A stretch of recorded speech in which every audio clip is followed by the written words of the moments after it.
Good evening, everybody. This is Toni Collette saying, welcome to the Graham Norton Show.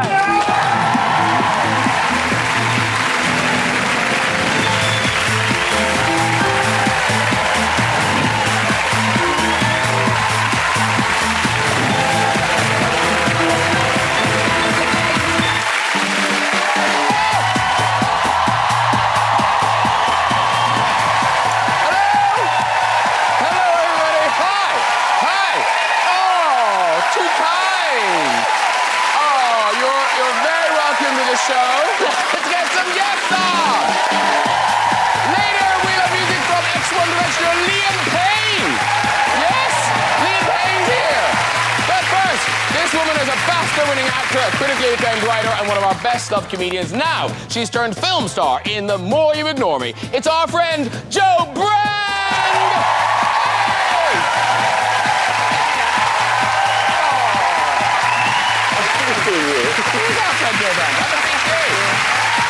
He's the breakout star of the Hobbit films and the epic BBC series Poldark. Now he's heading to the West End with the Lieutenant of Inishmore. Please welcome Aidan Turner, everybody! Yeah! Woo! Woo! Hello, sir. You can move on. You can move on to that, sir. Yeah, there you go. For 30 years, this man has starred in classic films like Dead Poets Society, Reality Bites, Training Day, and Boyhood. Now he's giving a standout performance in the new drama First Reformed. It's a first-time welcome to the great Ethan Hawke, everyone! Yeah! That's for you! For you! Thanks for having me. Love to see you. Have a seat, Bill. And this Golden Globe-winning actress shot to fame in the iconic Muriel's Wedding. Since then, she starred in Sixth Sense, About a Boy, Little Miss Sunshine. Now she's terrifying us in new horror Hereditary. It's a warm welcome back to Toni Collette!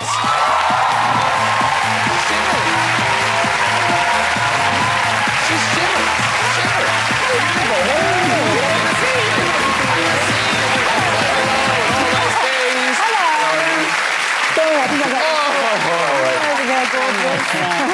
Have a seat, too. You're lovely. Hello, everybody. Hello, Hi. good evening. Welcome back, Hello. Jo. It's been a while, Jo. Graham, it's been a long time. It has. And Toni, you've been many times, but welcome. I can actually recount how many times I've done this show. It's just a blur. You try to blank them out. You'll learn this, Ethan and Aidan. Yeah. And Ethan, though, you've done this extraordinary range of films, but apparently you know if someone comes up to you, the film that they like. Well, I can have a kind of general guess. You know, like my kids' mothers generally like Reality Bites. You know, they had my picture up in their locker in high school and things like that.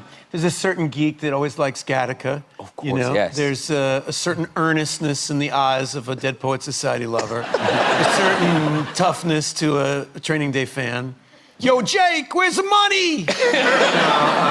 You can you feel them out as they approach. Because the shouting out thing is so weird. I mean, you've talked on this show before about the Muriel's Wedding thing, and because it's nearly 25. Apparently so. Yeah, okay, shall I shut up? Okay. No, not at all. It is. It's a long time ago. That character is still so dear to so many people, and they want to talk about it. And it's a lovely, lovely thing. But I do get "You're terrible, Muriel" quite often. Still, they're still shouting. Yeah. That is bonkers, isn't it? A little bit. It's kind of lovely. It meant something to them. Yes. Because, Jo, you must get sort of recognised all the time. Well, I do, but mainly negative. No, I'd say that. And, you know, also in the weirdest of places, having a smear. Sorry, yeah, I know. And this young doctor was, like, down the business end, and he said, "Don't I recognise you?" Which end are you talking about? It's nice to be recognised. It is. It is, yes. And Aidan Turner, obviously, you're in the Hobbit films and you're about to start the 4th season of Poldark. So now a lot of Poldark fans watching. Should we just, like, ripping a Band-Aid off? Should we just do it? Should we just see it? I have no idea what you're talking Here it is. There we go. You've seen it. It's over. Is it though? Is it really over? No, you're not going to see it again. That's it. It's done. But now, you would think everyone... How could you not like that photograph? But apparently not everyone is a fan of that photograph. Who's not a fan of it? What I heard, isn't there an organisation that... Well, they weren't a fan of the technique on the day that I used okay. in the actual show. We had the chairman of the Scything Association or something showed up to show me how to do it. What were you actually doing? Well, it's scything, so it's a bit like golf or putting. You just kind of do this. And I thought there's no drama in that, so just get stuck into it. And was it the chairman of the Scything Association was there? I think so, yeah. With his busy schedule, I mean, that's extraordinary.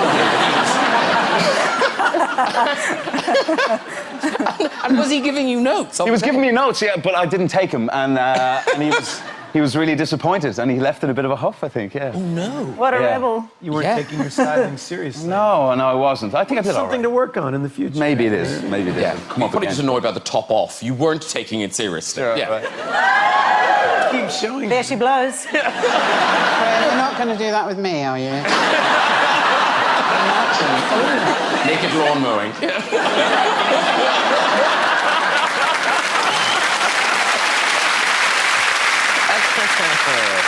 Listen, lots of great things to talk about tonight.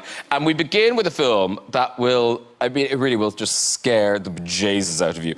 It's Toni Collette in Hereditary. It's currently playing at the London Sundance Film Festival and opens nationwide then on the 15th of June. Tell us about it. Tell us who you play and what happens before you get really frightened. It's kind of... I play this woman whose mother has died. She didn't have a good relationship with her.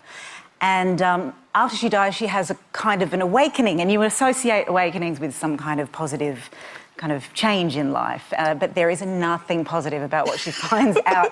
Her entire life has been manipulated by this woman.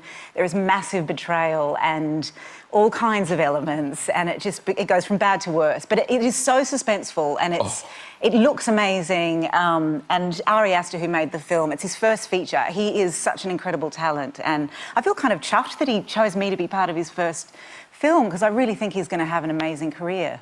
OK, brace yourselves. Here's a taste of what to expect. Who's gonna take care of me? You don't think I'm going to take care of you? But when you die... She wasn't altogether there at the end.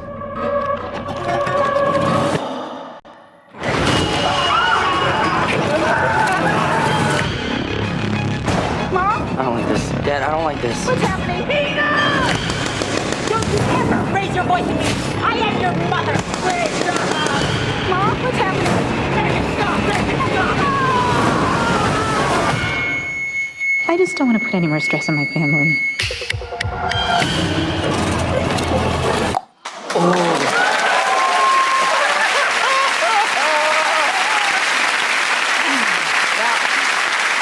As scary as that is, I'm smiling because is that the trail that got shown in a cinema in Australia? If it's not that one, it is very similar. There is a story about a bunch of parents who took their kids to see Peter Rabbit in Western Australia. And as they're sitting there with their popcorn and their ice creams, they start to play the trailers, and lo and behold, that comes on. They're screaming to a non-projectionist, because that doesn't happen anymore. Stop! And covering their kids' ears and eyes and, running out of the cinema. It is appalling. What a moron. Who would do that? How traumatising. I know, you might as well just shot Peter Rabbit in front of them. So that's right. And people say, actors talk about, when they do spooky films like this, that often weird things happen. So did that happen on this? Not on this one. But, I have experienced something like that before. Oh, and what? I did this film called The Sixth Sense, and... Never heard of it. But yes. We were shooting in Philadelphia. It was the first time I got into yoga. I was meditating a lot, and this thing just kept happening night after night. I would wake up, and the clock would say 11:11 or 1:11. I have the same thing. You do not. That's mad, yeah. It feels... how do you interpret it? Just get a new battery for this. It is quite strange, though. It happens so often, more so than more than anything else, but more than any other number. It's bizarre. You don't get that? Have you had it, Joe? No. Is it? What is it? So it's 11 minutes past 1? It's 11 minutes past 11, number. isn't it? Oh, it's 11 minutes past 11. 11, or 111. You can branch out into 333.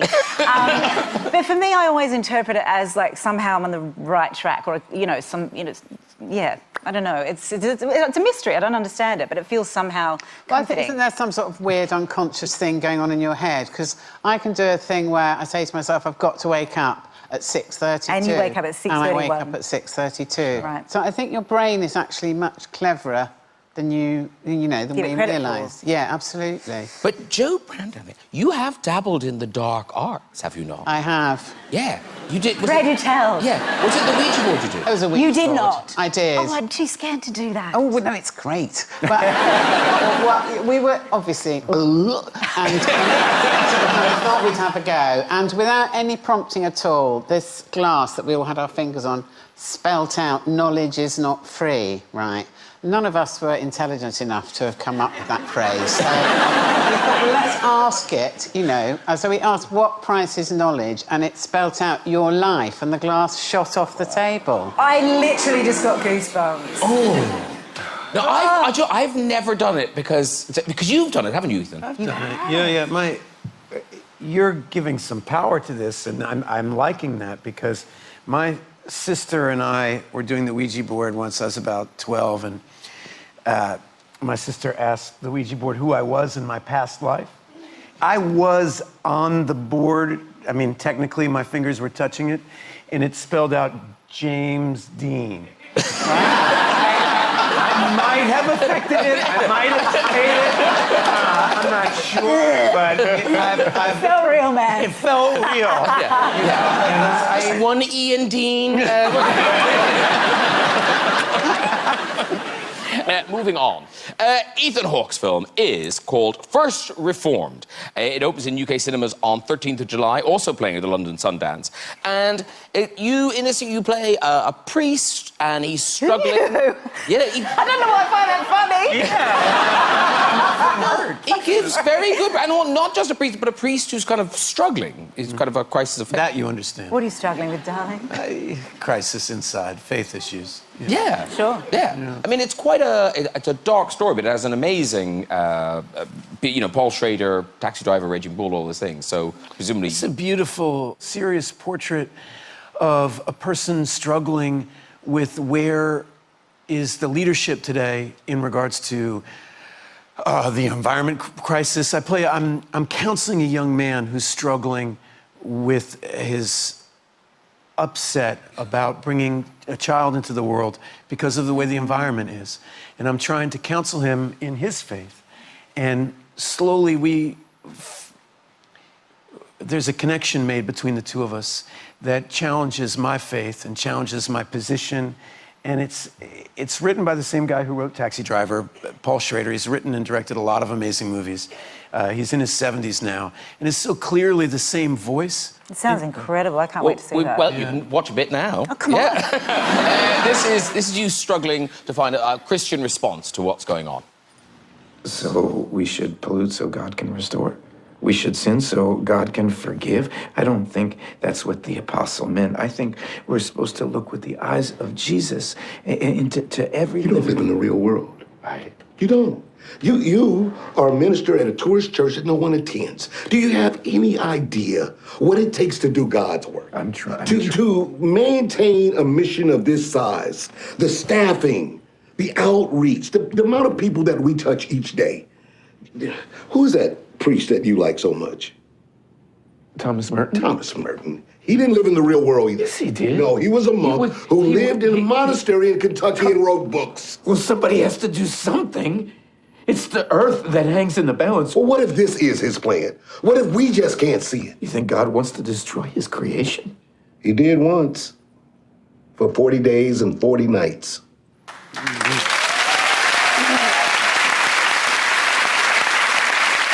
And that was Cedric Payne. Yeah, it's weird to see. He does a great job in the movie, Cedric, Yeah. And what's the story that were you going to become a priest? You wanted to become a priest? No. I was How could you get that so wrong, Graham? I was extremely outgoing as a kid, and my grandmother thought that the only appropriate use of that defective gene would be to be a priest. You know what I mean? I needed a lot of attention. Oh, okay. And so she thought best used on the pulpit, you know. But it didn't happen. She used to tell me that, you know, just pray and the calling will come. So what exactly is the calling? Just be still and you'll hear the voice tell you if you're supposed to be a priest or not. And so What age were you when this happened? You know, 8 or 9, you know. So I was never quiet. I did not want that voice to come. I just ran around and avoided it and found myself here on the Graham Norton show. Dreams can come true. And when people are starting out, I mean, they... You know, finding their way into acting, they try lots of different things along the way. Now, Aidan, your first love was the dance, I believe. How did you know? I'm from Ireland. I mean... Yeah, well, it was a bit of a secret. I used to be a ballroom dancer, for years. No, not just a ballroom dancer. You represented your country. I did, yeah. In what style did you do? Well, ballroom, so be waltz, tango, quick step. Oh, you did them all? I did all of them, yeah. And Latin American as well. Cha-cha, and rumba, jive. I got to see some moves, baby. You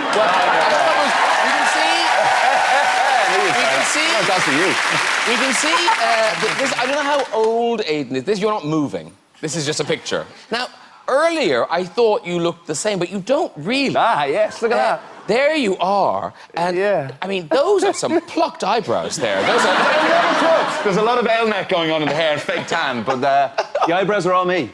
Look how serious you are. It's a tango. It's a very serious dance. Yes. Oh, God. I'd be...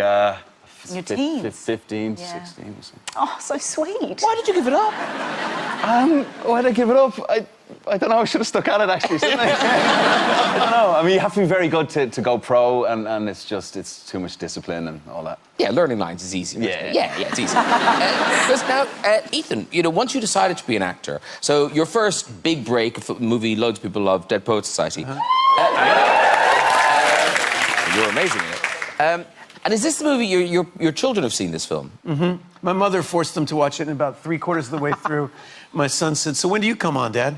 And you've been watching me for an hour and a half. What are you? It's just really it's heartbreaking, though, isn't it? Oh, the crooked teeth, yeah! It is weird, that first moment when your kids realise that you're on telly. I remember mine... when she's about 3 or 4 running in going, Mum, you're on the telly. And I was like, oh, how sweet. Went in, Teletubbies.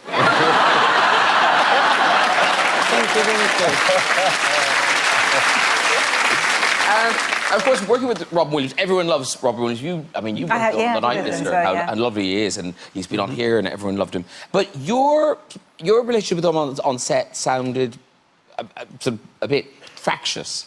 Well, he was incredibly funny. Right? And he was very relaxed and very inventive, and he would get up and he was playing this teacher, and he would just improv constantly all day long. And the more the crew laughed, the more he encouraged he was. He would go. And I really wanted to be a serious actor. You know, I really was. I had read Stanislavski, and I had what was supposed to be in my pockets, and I really, really wanted to be in character, and I really didn't want to laugh.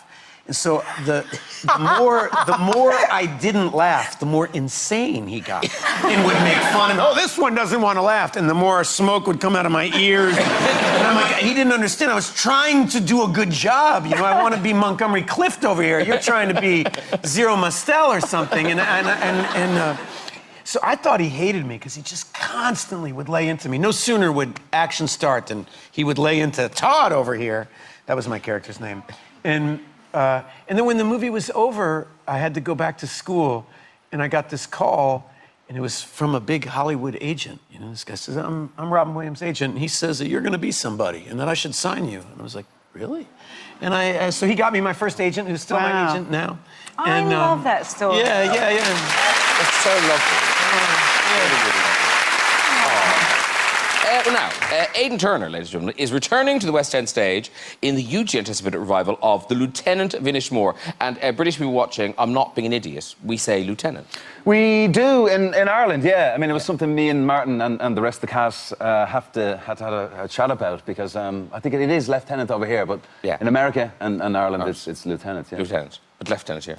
I don't know what it is in Australia. So... Lieutenant. That was appalling. Just trying. I had acting I thought it was success, really and now good. you know why. Thank you. The Lieutenant of Inishmore. The Lieutenant of Inishmore, it previews from the 23rd of June, opens on July the 4th. So, what do people need to know about it, Aidan? Well, the play is set on the island of Inishmore, which is the west coast of Ireland, and Belfast as well. And the play, it is a comedy, but the play does open with me in Belfast. My character, Porrick, he's a member of the INLA, which is a paramilitary organisation in Ireland, and he's torturing some poor lad who is selling drugs. And during that, he gets a phone call to return back to Inishmore because his best friend in the world, his cat, is sick. So he returns to Inishmore, where he catches up with the INLA guys who want to kill him.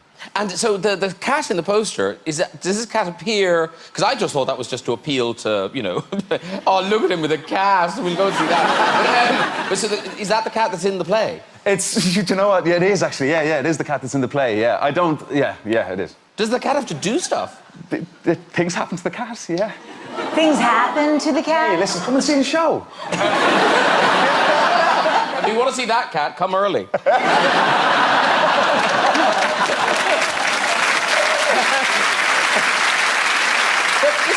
But you have a hard time with cats. Well, I'm allergic to cats, but that photo shoot... yeah, Michael, the director, Michael Grandage, doesn't know this, but that was a really tough day for the photo shoot. I was welling up all the time. I'm highly allergic to cats.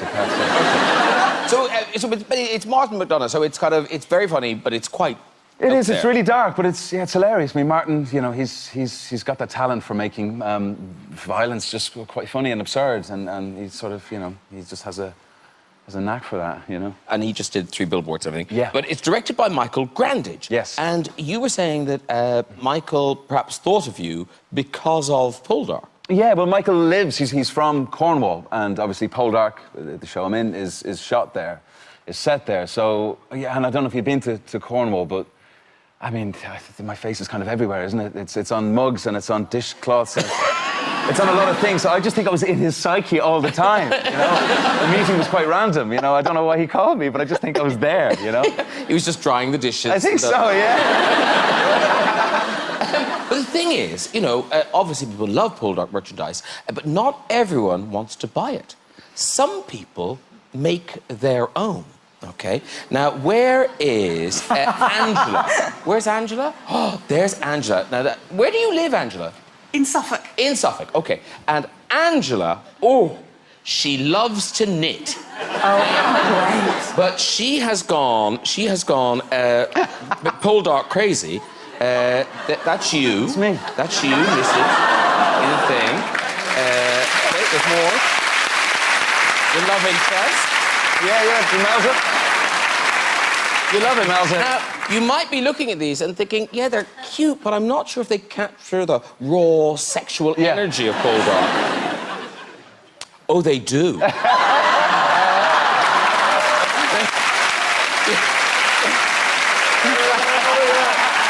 good technique.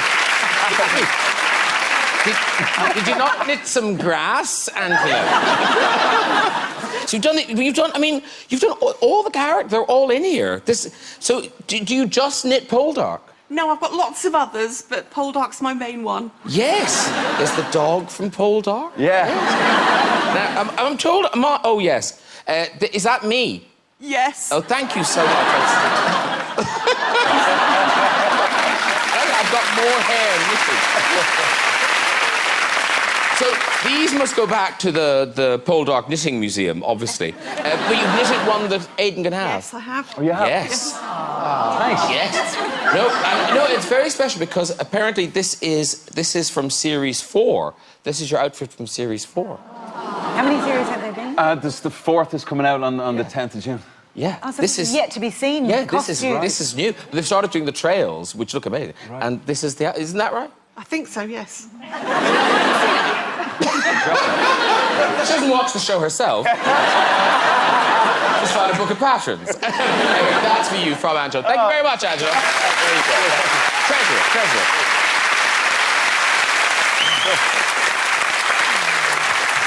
That's really sweet. And Aidan, tell me this. In the play, are there any older actors? Well, I mean, what do you mean, older actors? Like, There's actors that are older than me. Yeah. No, it's just because... Ethan Hawke, you've had an extraordinary experience working with an older actor. I wondered if that's where you were going. Was this on Broadway? I was on Broadway once, yes, and I was doing a scene... This is unbelievable. Go. I was doing a scene with the great Richard Easton, a Canadian actor who actually was in the RSC for 25 years. And we were doing a scene where he's playing my father, and I have to ask him for money, and he would get very angry and shout at me. And he would shout and shout and shout and shout. And one day we're doing it, and he was getting particularly mad and particularly heated. And he had a heart attack and fell down on center stage. And the audience, unlike you, thought it was absolutely hysterically funny. Yeah, you know, I mean, he really hit he hit like a watermelon hit, you know? And I was absolutely terrified because I'd done many plays with him, and I knew something was terribly wrong. Oh my God. And so it turns out he died. Now, yes, but hang on. It just slipped off the tongue. No, there was a guy who did props on the show who was really good at CPR, and he came out and he started working on it and doing CPR and blowing, and we had to say, is there a doctor in the house? And somebody came out and the show stopped, and we called the ambulance, and the guys came and they started his heart again. 11 minutes later or something, they had to... 11 minutes later? Center stage, Broadway. Did the audience leave the theatre? No, nobody left. You know, oh my God, that's so intense. Let me tell you, it was incredibly intense, all right? Yes. And, I mean, we were all backstage praying. I mean, it was terrifying. Yeah. And did he come back to the play? Well, it was great. Yes, he did. And not that night. Yeah, I was going to say. Excuse me. He went to the hospital, clearly. The show did not go on. The show stopped. And a couple days later, I got a call, because we were friends, and he wanted me to come. I came to his hospital room, and he ran lines with me, because he wanted me to go back to the cast and the crew and everybody and show that he didn't have brain damage, and he remembered all his lines, and that his understudy better cool his jets, because he was coming back. And it was beautiful. And then he did come back. Some of the best shows of my life was when he came back. That's incredible. Oh, that's amazing. Yeah, but it must have been quite nerve-wracking in that scene every night. Kind of like... Incredibly nerve-wracking. Don't get so angry.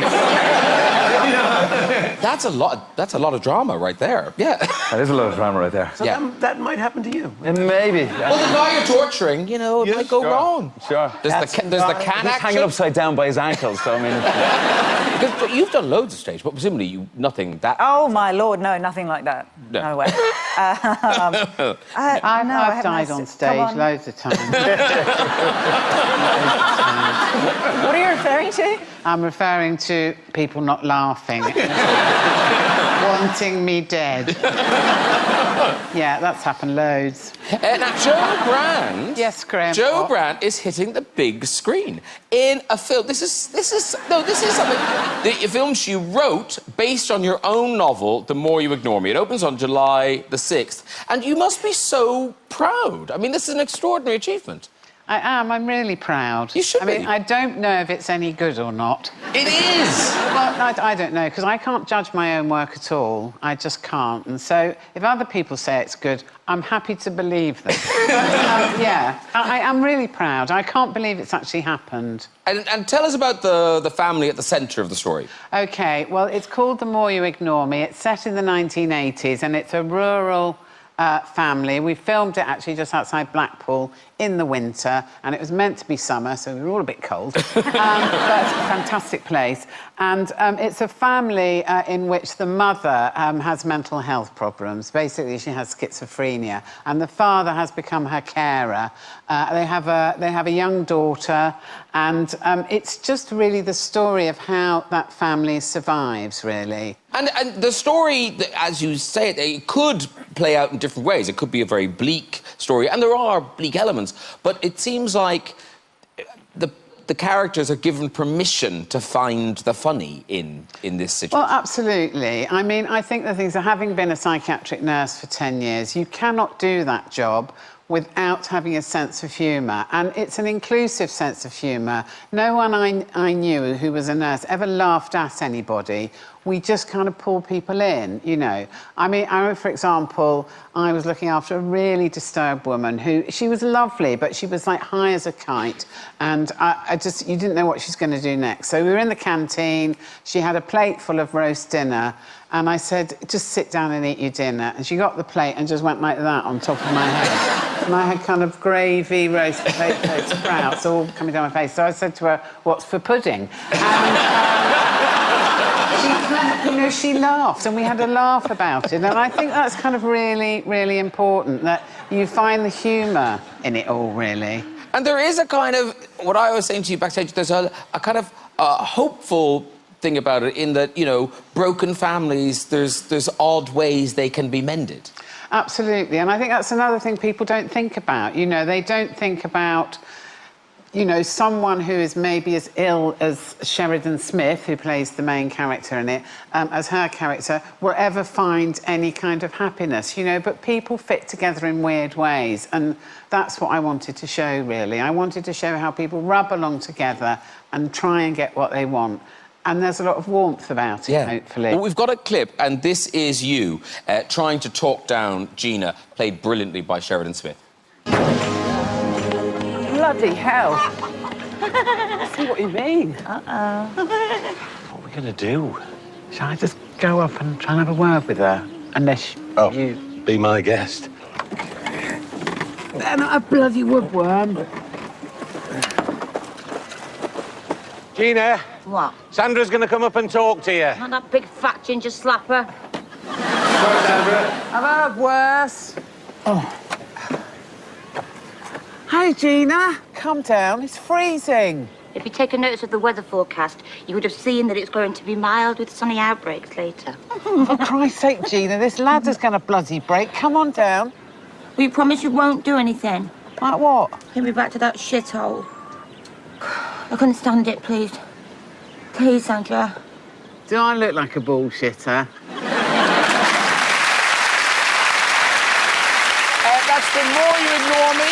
It opens on the 6th of July, and there's very much a lot of it, Joe. Seriously, you deserve it. Thanks. Right, it's time for music. This man is a former member of global phenomenon One Direction, who's gone on to solo stardom with a string of hits to his name. Here performing Familiar, it is Liam Payne. Well done, sir. Come on over and well done those dancers. Excellent.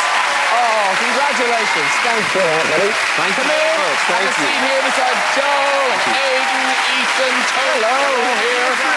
I didn't get to see you, Kate. Marvellous. Good to see you, Ed. How's it going? Pleasure to meet you. How's it going? A full meeting thing. Good to see you. Friendly to a Good to see you. now, I'm just prodding on something. What the... Oh, no. Sorry, Angela. Some sort of pokey thing. Nothing my leg. Bit of voodoo. So congratulations. That is out now. Familiar. You can It is get out now, yes. Thank you. Yes. And presumably there's an album. Yes. It's going to be out in September. It's kind of like a very mixed bag because when you find your feet throughout the music industry, you explore so many different types of music, and I wanted to go everywhere. One Direction never had a collaboration, and I've got like 6 or 7 different people on there, which is a bit like a playlist. And obviously, I think that playlists are, you know, just as important as albums these days, so I wanted to make my album like a playlist, so... OK. Now, weirdly, it is almost to the day a year since you were last on the show. I mean, I think you are most responsible for my success, to be honest. I like to think that, too. Yeah. It's not liable for any money, this show. It's like, no. Not legally binding. No, but this is incredible. So in the last year, Liam Payne's music, not One Direction tracks, Liam Payne's music, 1 billion streams online. That's amazing. I'm blown away.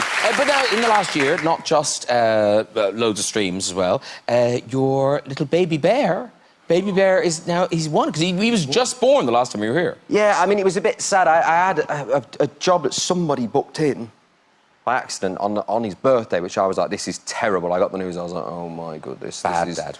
My chips are cooked right here. Yeah. But you know, it actually made his birthday better in the end because we had the whole first day, she'd arranged a whole party, it was all bear themed. We played around on like cars. I was sat at the kids' table, obviously being, you know, much younger.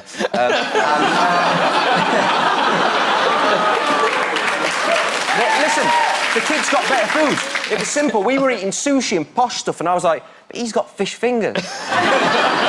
Yeah, and so we had a great time, and then in the morning, all my family was over. So we got like a whole thing of birthdays before I went, which was fantastic. It's something I'll never forget, and, you know, I hope he had the best time. It was his first time on a rocking horse, and he was absolutely buzzing. Oh, he was, I love this thing, yeah, give me some more of that, it's nice. And it's so sweet, of course, because he won't remember any of it. And I just asked if you've got any dancing jobs going. It looks quite good fun, doesn't it? They were having a great time. Yeah, They're fantastic. I mean, they're amazing, and they do the most part of that. I just try and join in as best I can. Oh, Have you seen our man dance here? He's very good. He danced for Ireland. He wants to. I can do some of that. Mine's called, I call it movement. It's not actually dancing. And are your daughters, are they very jealous that you're here right now? My 17-year-old is. She will be seething watching this. What a waste. So can I get you? Hi, Maisie. Well, listen, good luck with it, and thanks for that performance. Liam Payne, everybody. Brilliant. Right. Nearly it for tonight. Here we go. We've got just time for a visit to the big red chair. But hold on a second, because I forgot to move this. It's really technical. I'll just plug it in. Finished. OK. So, who's there?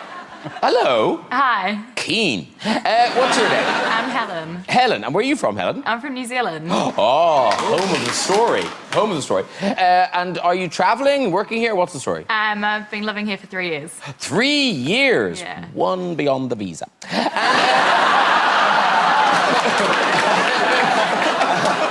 my God. I'll keep her talking. Come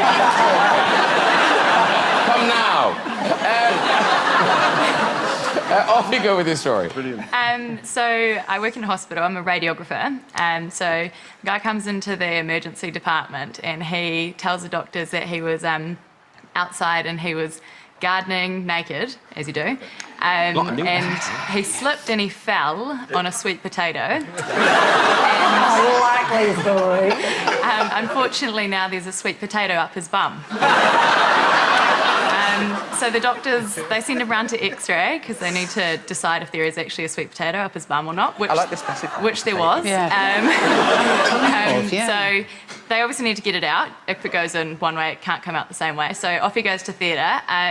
This is where there's a plot twist to his story. So the normal garden sweet potato was actually peeled. That's a good story. You can walk. You can walk. That was a good twist. I didn't see that coming. He said he fell on it in the garden, but it wouldn't have been peeled if it was just in the ground. Oh, right, OK. Yeah. I like the way she specified what potato. Yeah, the sweet potato. It was a sweet potato, wasn't it? Sweet Mashed potato. It might have been mashed potato at the end of it, you never know. Let's not go into it. That would have been easier to get out, but anyway. Should we have another story? Here we go. Harder to get in. Hello. Hello. Hi, what's your name? Yes, Tom. indeed. Tom. Lovely. And what do you do, Tom? I sell wood. Do you? Yeah.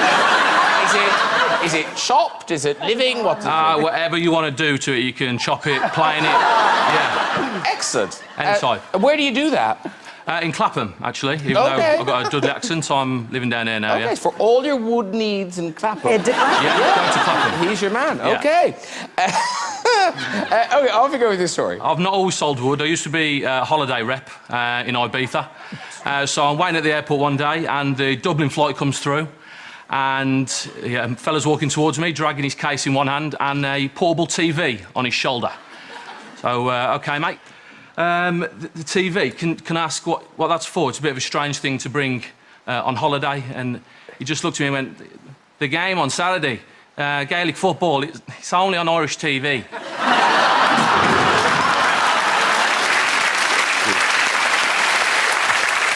Should we have one more? OK, one more. Here we go.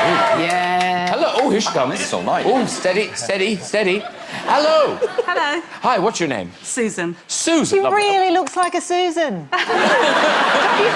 You don't agree? I was playing that game in my head, like, what's I this was more person's struck name? by her top is the same colour as your top. Yeah. Oh, we're coordinated with Yes. that earlier. It's Susan or Jackie, I would say. Susan or... Or Sue for short. You just go normal Sue. Or Sue. Or Sue. But anyway, Susan is your name. OK. Where's she from, Toni Collette? I'm not psychic. Where are you from? I'm from a little village just out Stevenage in Hertfordshire. Oh, Stevenage. For a moment, she didn't know either. Stevenage. OK, off you go with your story. Years ago, I had a best friend called Jackie who had a... Oh, my goodness! I love this game. This is awesome. You're psychic. This is all doing your film. All doing your film. Sorry, Susan, we got distracted. We do. Your best friend Jackie. Your best friend Jackie. She had a boyfriend who had just got a brand new convertible car. And he turned up at the house and offered to take us, me, Jackie, and my 2 children out for a little trip around the village. So we got in the back, me and my 2 children got in the back. We drove around the village and stopped at the village shop. We went and bought some ice creams and all got back into the car to drive home. And I looked down and my daughter Grace had dropped her ice cream down her leg. I was horrified because I thought that he was going to freak out because it was a brand new car. So I said to Grace, lick it off, lick it off. And she did. It turns out it wasn't ice cream, it was bird's poo.